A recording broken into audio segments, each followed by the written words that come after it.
ഈശോ മിശിഹായ്ക്ക് സ്തുതിയായിരിക്കട്ടെ.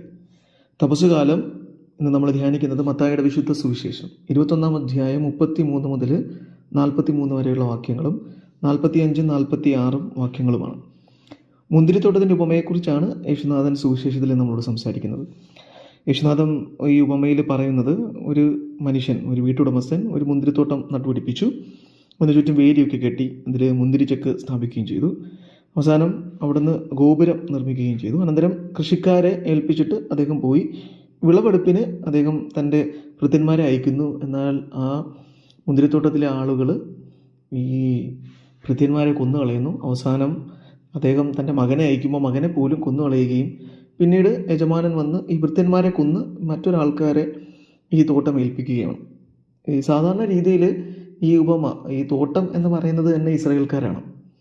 അതിൽ ഈ മുന്തിരിത്തോട്ടം എന്ന് പറയുമ്പോൾ ഒത്തിരിയധികം പരിചരണം ആവശ്യമുള്ള ഒരു കൃഷിയാണ് മുന്തിരിത്തോട്ടം. അതായത് വെറുതെ വെച്ചാൽ മുന്തിരി വളരില്ല. മുന്തിരിക്ക് ഒത്തിരിയധികം പരിചരണം ആവശ്യമുണ്ട്, അതിന് പ്രൂണിങ് ആവശ്യമുണ്ട്.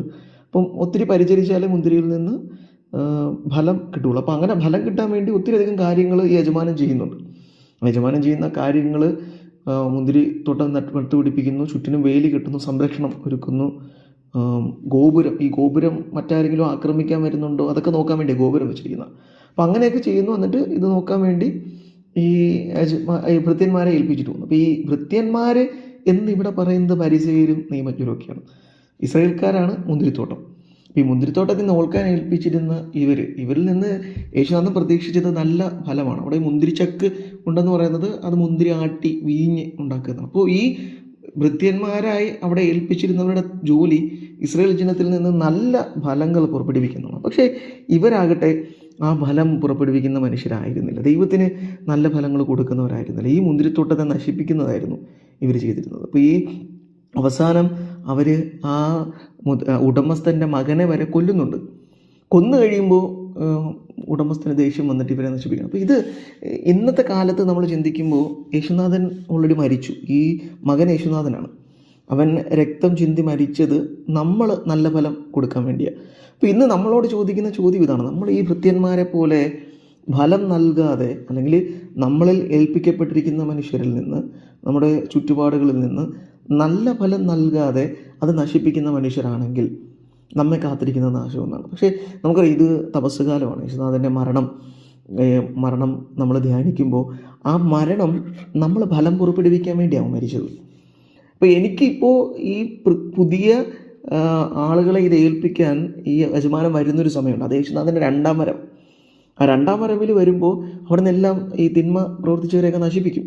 ഇപ്പോൾ നമുക്ക് അതിനിടയിലൊരു സമയമുണ്ട്. നമുക്ക് ആ ഒരു സമയത്തെ മനസ്സിലാക്കാൻ സാധിക്കുന്നത്, യേശുനാഥൻ ഒരിക്കൽ വന്നു, പക്ഷെ അവൻ വീണ്ടും വരുന്നുണ്ട്.